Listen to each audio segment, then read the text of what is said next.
Sound production, take one. Good morning! Hi! Welcome to my YouTube channel and today is another day.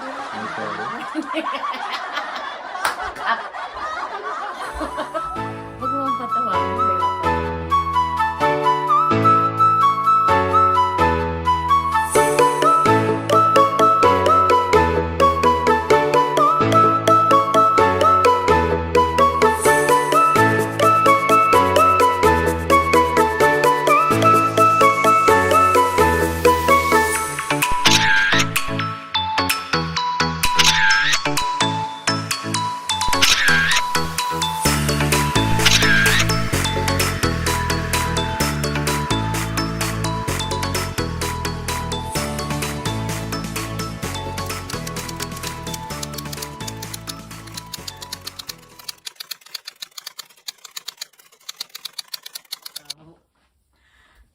Hi! Welcome to my YouTube channel and today is another day, another morning, and another blessing again.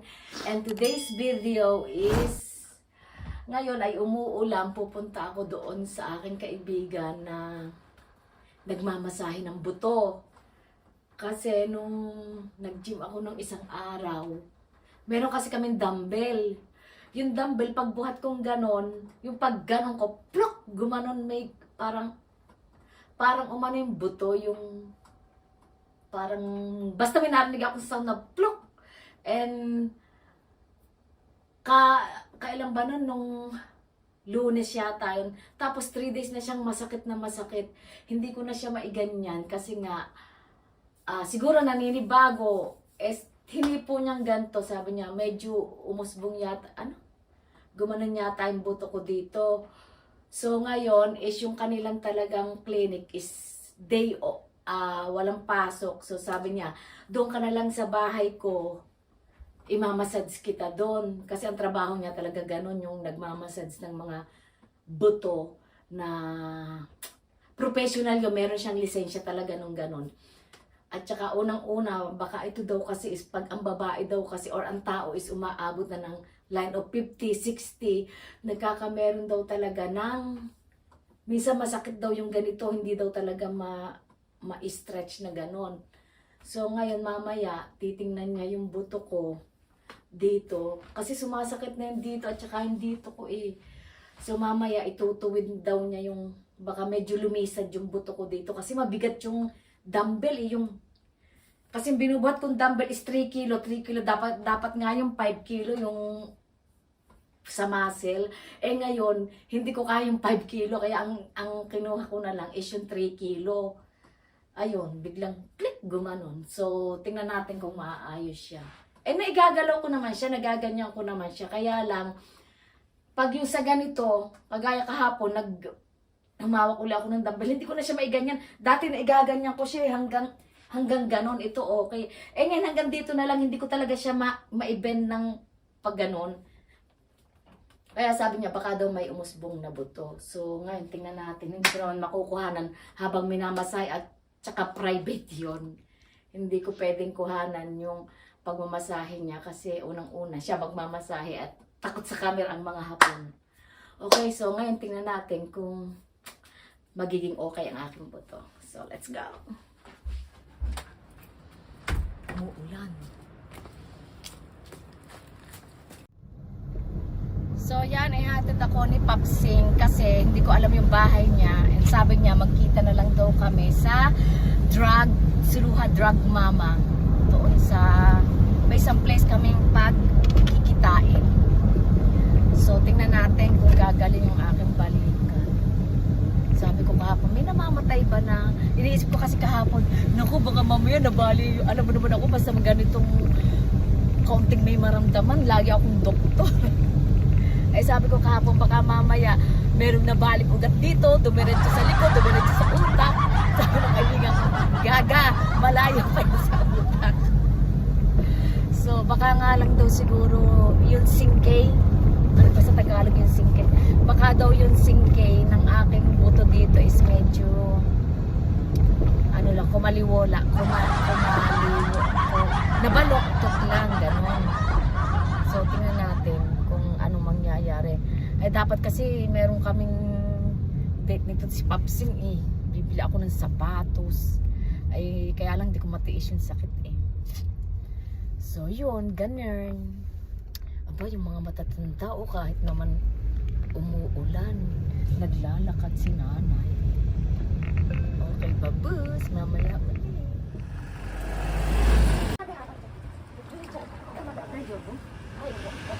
いいですよ、全然いいですよ、全然。はい、はい、はい。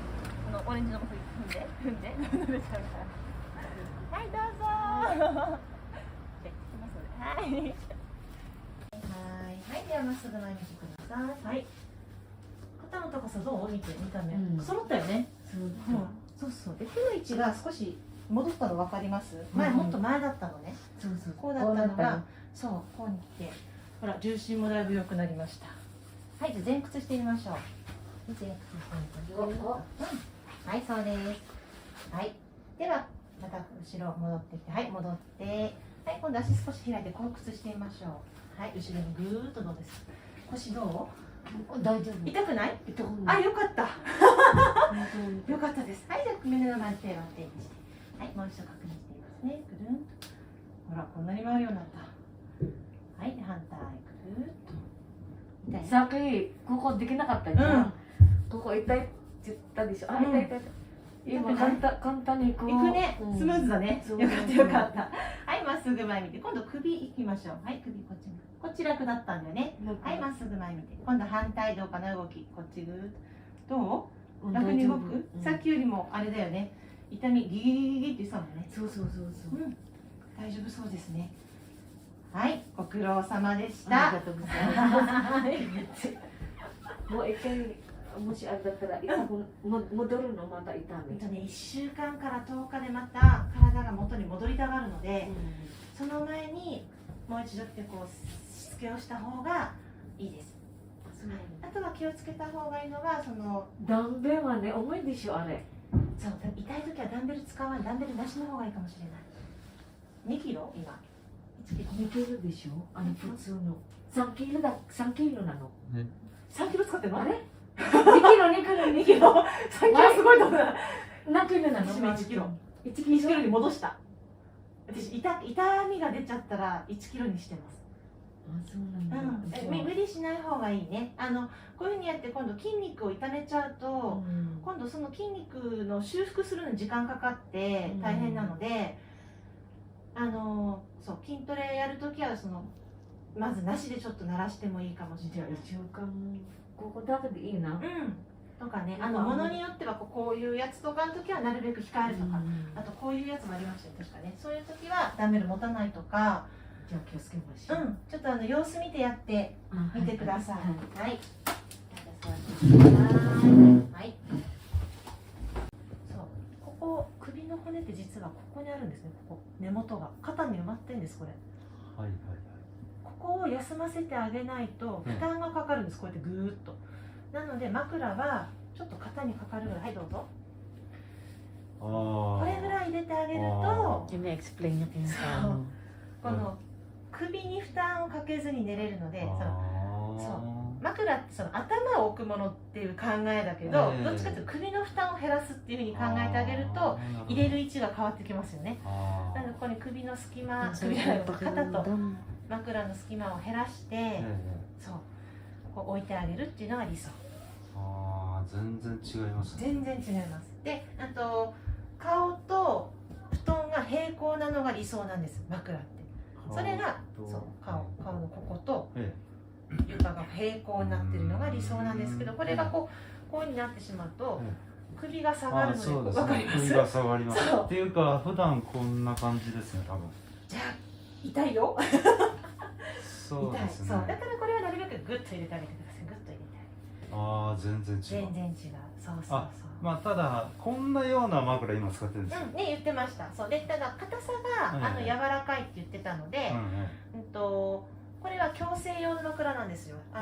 よくオーダーメイドの枕って言いますよね。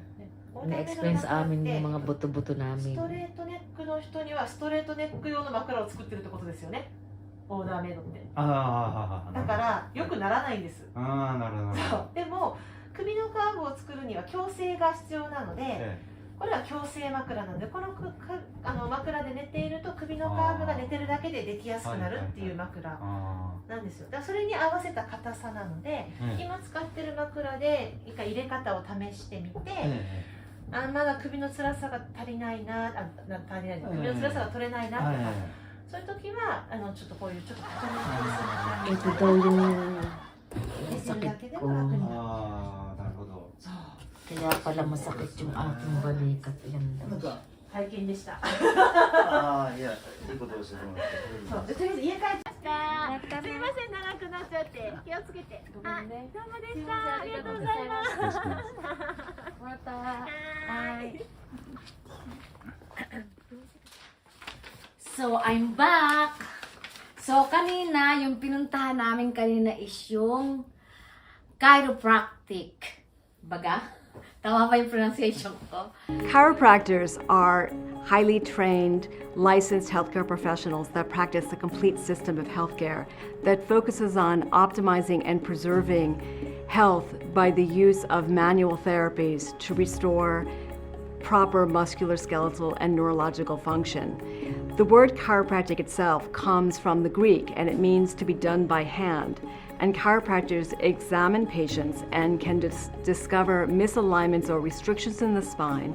Chiropractors call them subluxations that can create pain, inflammation, muscle spasm, and restriction in motion. And chiropractors are uniquely trained to detect subluxations upon examination, and they'll use their hands to very specifically adjust your spine and other joints in your body to remove subluxations so that you can have restoration of motion, relaxation of muscle spasm, reduction in inflammation, as well as a rebalancing of the nervous system, which optimizes health. Yun is yung mga... Meron kasi dito sa Japan na pwede kang magmasahe, tapos pwede silang tuturukan kanila dito. May tawag doon eh, basta yung nila tinutusukan ng mga karakarayom. Tsaka yung talagang pwedeng Thai massage, yung mga ganon. Ito yung pinuntahan ko kanina is yung chiropractic. So yun, yung pala is kasi nga nagsimula nga ito nung dalawa kasi yung sakit ko, yung sakit ko sa buto. Yung sakit ko sa buto, nakuha ko yun dahil nag-caregiver nga ako, nagbubuhat ako ng mga pag yung mga matatanda, pinapaligo, ang binubuhat ko yun. So doon nag-crack yung buto ko dito sa likod. Kaya pinatigil na rin ako ni Habi kasi pag hindi daw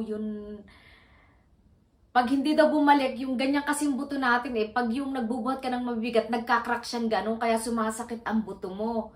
So ngayon, ang ginagawa daw ng mga doktor na ito is yung itinutuwid yung buto mong ganyan para bumalik sa bago. So, okay na yun dito ko. Ngayon, ito naman, sumakit naman yung braso ko kasi nga yung kabubuhat ko nga ng kabubuhat ng dumbbell or hindi marble, ang marble kasi yung ginaganon yung dumbbell na 3 kilo dito dati nagpo 4 kilo ako yung ganon 4 kilo dito 4 kilo ay hindi ko na nga kaya dahil pag tumatanda ka humihina na daw talaga yung mga muscle natin. So nagtry ako ng 2 kilo lang. So, yung 2 kilo na yon is depende yun sa edad kasi line of, alam mo, pag tumatanda na tayo, line of 5 na tayo, is mga 50 years old na talagang mahirap na. Hindi na kaya ng katawan mo yung magbubuhat ng ganong kabibigat. So, akala ko, kaya ko yon. Yung pagbuhat ko ng ganon, yung pagganon ko, kasi igaganon mo yun pag sinabi ng teacher, o sige, up, igaganon mo, susundin mo yung teacher namin. Nung pagganon ko, biglang nagplop! Eto dito. So, hindi ko masyadong ininda yon. Kala ko, ay, baka naman ito yung muscle, ano lang sa muscle, kasi kapag ako ay hindi pupunta ng gym, sumasakit ba yung mga muscle ko. Minsan naggaganon-ganon siya. Pag nagpunta ako ng muscle, natatanggal naman yung sakit ng katawan ko. Ayun pala, iba na yun. Naramdaman ko kasi to almost 3 weeks ng masakit. Hindi ko na siya maigalaw So, ayun, kasama ko yon sa pag-gym, kasama ko yon pero hindi ko siya masyadong ka-close. Nagkikitahan lang kami kasi doon sa loob ng gym, maraming tao doon, nasa line of 50 kami doon eh. So, pag nagkikitahan lang, hi, good morning. So, dire-diretso na kami, mag-umpisa na yon. Bali, 1 hour and a half yung ginagawa namin yun ng 1 hour and a half. So yun nga, nung sumakit, sabi niya, ba't hindi ka masyado gumagalaw? Sabi ko, masakit yung ganito ko, yung kaninang kinikwento ko nga sa sakit, masakit yung ganito ko. Tapos sinipulan niya, alam na niya, sabi niya, alam mo, punta ka dito sa ano ko, actually meron naman talaga silang clinic, kaya lang Sabado, Linggo. So, hindi niya ako pinapunta sa clinic doon sa mismong bahay niya kasi meron din siyang isang room na pag Sabado at Linggo na walang oras yung mga gustong magpagamot ng ganon is doon niya dinadala sa bahay niya. Pero meron talaga silang clinic na nun. So, ang pinuntahan ko, nakiusap na lang ako, sabi ko baka naman pwede ng Sabado kasi ito lang yung pwedeng oras ko. Sabi niya, sige. So, yung hinipo lang niyan, kasi pag pala tayo tumatanda, talagang ang mga buto natin, medyo hindi na kaganong bata na ganyan kasi yung buto natin, kabit na kabit. So, kapag tumatanda ka at kulang ka sa calcium, parang lumuluwag yung mga buto. So, ang ginagawa nitong mga doktor na ito is, pinipilit nilang ibalik doon sa dating buto mo. Kasi halimbawa, matanda ka na, medyo umaano na siya, umaangat na. Kung basta ganyan buto, medyo gumagana na siya, hindi na siya pantay, na hindi na siya ganyan. Medyo gumaganyan. Kaya nung pinatindig niya ako, pag pinatindig ka kasi, makita nila kung pantay yung paa mo, kung meron daw kasing hitoy na ganyan yung kata. Kaganyan. So, ang gagawin nila para pumantay, pipilitin nilang mamasahihin nila yan para bumalik yung pantay ng iyong balikat, pantay ng paa mo. Yung nakita niyo sa akin, malaki kasi yung balakang ko eh. Balakangin ako eh. So yung balakang ko, ang tamang balakang, pantay sila. Yung balakang ko, nakaganyan na. So ang ginawa niya, pilitin niyang pumantay. Kasi pag hindi pinantay, andyan yung sakit ng kasi minsan maduduwak, yung masusuka ka na lang. Sabi ko, bakit pag minsan ang sakit nung ganito ko? Kasi nga, hindi na pantay yung kata ko. Kaya ang ginagawa nila, pinipilit nilang ipantay yun. At ang nararamdaman talaga daw niya kapag yung sobrang gano'n na yung buto, hindi na pantay, sumasakit talaga yung mga ulo, nasusuka ka, masakit yung kata mo, minsan mabibingi ka. So, ayun, ang kanilang yung doktora na yun ang kanilang trabaho is yung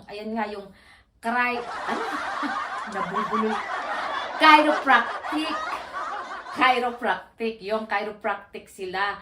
So, dapat dadalhin ko to, sabi ni Papa, paturukan ko daw ng mga tinuturok yung, ewan ko kung nantokapak. Meron tawag doon yung tinuturokan ng mga karakarayom ayoko nung kasi hindi siya masakit. Kaya lang meron kasi minsan pag napaturok sa ugat, ang naiturok pala dire-diretso yun sa utak mo. Minsan merong sabi nila, meron daw nasisira ang ulo sa ganon, kaya takot ako doon. Minsan lang ako nagpaganon nung line of 20, hindi siya masakit, tuturokan ka dito ng mga karayong.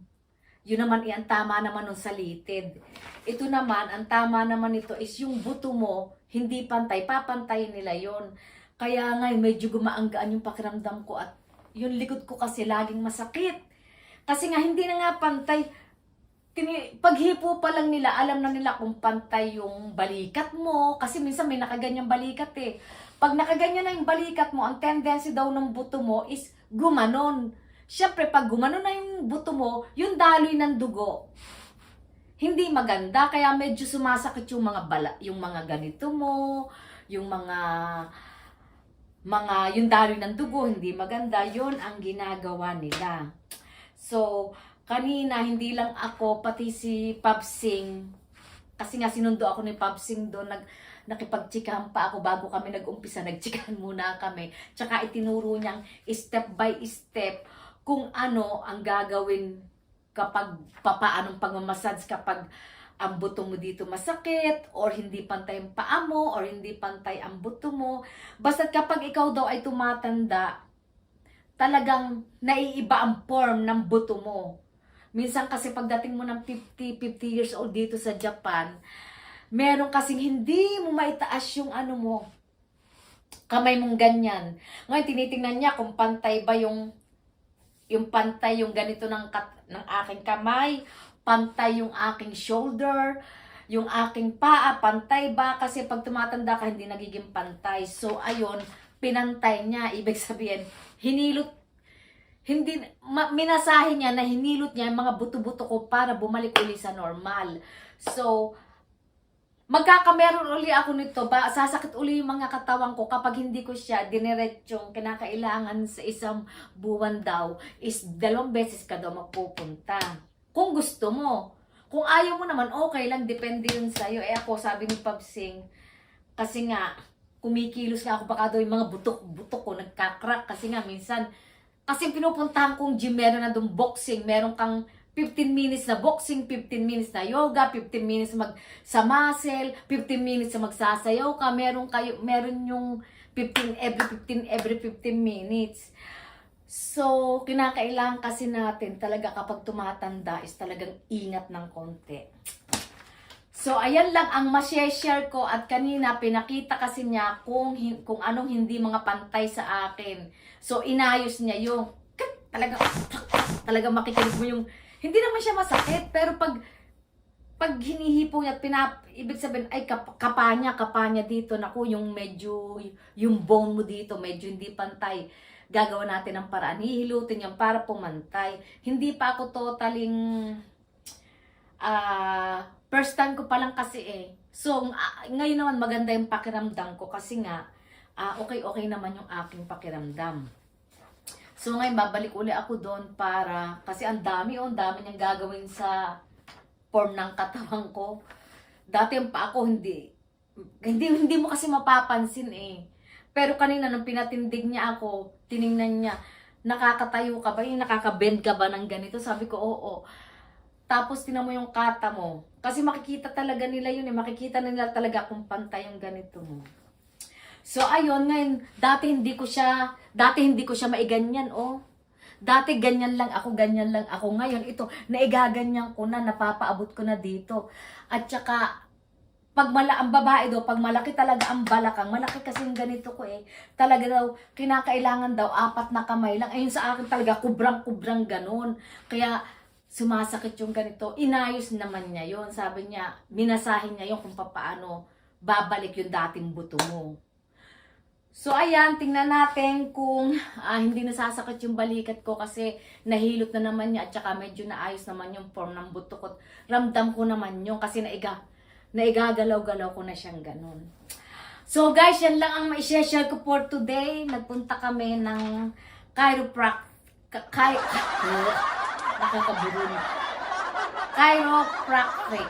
chiropractic ang tawag nila doon. Ayan ay galing daw yan sa ang pinaka-original yata nito is ewan ko, meron kasi yan sa Turko, yung Turko massage naman, yung talagang plok, pinapalagutok yung mga buto, inaayos yung form. Meron daw sila noon yung hard. Ito daw ay galing daw ito ng Amerika. Ang Amerika daw yata ang nag-anto, kaya talaga nag-aral siya. May lisensya siya ng pagkadoktora ng ganito. Pero tinan mo, titingnan mo lang siya, simple na kala ko, ay, simple lang na ano to, parang kagaya ko rin. Simple na, parang housewife lang siya na simple yung pala. May degree. At saka siya, dati siyang teacher. Tapos, ayaw na niya mag-teacher. Kaya kumuha siya, nag-aral siya nito, nakakuha siya ng lisensya ng ganito. Grabe, matalino pala yun. Hindi ko yung binabati kapag pero siya palabati talaga siya ako hindi naman ako palabati kapag hindi ko close. So yon, ginamot niya yung aking shoulder. So medyo okay naman and sana maging okay na at makapagbuhat na uli ako ng dumbbell. Not barbell, yung barbell ganun, yung dumbbell na ganun. Okay guys, dyan na natatapos ang ating vlog for today. And sana umokay na tong balikat ko. At sana ingat-ingat din kayo pag kayo talaga'y tumatanders na. Ingatan ang mga buto. Ako dati hindi ko ito masyadong siniseryoso. Pero nung kanina na tinuro niya sa akin na iba kasi pag tumatanda na, kinakailang maingat. At saka itong kakainin mo, kinakailang hindi naman sa maraming calcium, meron siyang ibinigay sa akin mga vitamin ng sa buto na pang-calcium. So yon, ingat lang tayo kapag medyo nagkakaedad na talagang ang mga buto natin is nagiging marupok. Kaya sabi niya kapag mag-gym tayo, kung hindi mo pwedeng wag ka na lang mag-dumbbell. Pwede namang talon-talon lang, wag na lang gumamit daw ng dumbbell. So yun lang may share ko for today, and sana doon sa aking mga vlog na bagong nagsusubscribe, patuloy nyo po yung pag-subscribe ng aking YouTube channel at please share and comment below and hit the bell button para updated kayo sa aking mga video, and subscribe my YouTube channel, at yun lang po, I pray. Okay, again and again, it's me, Aiko Sekiguchi from Japan, saying, see you later, alligator!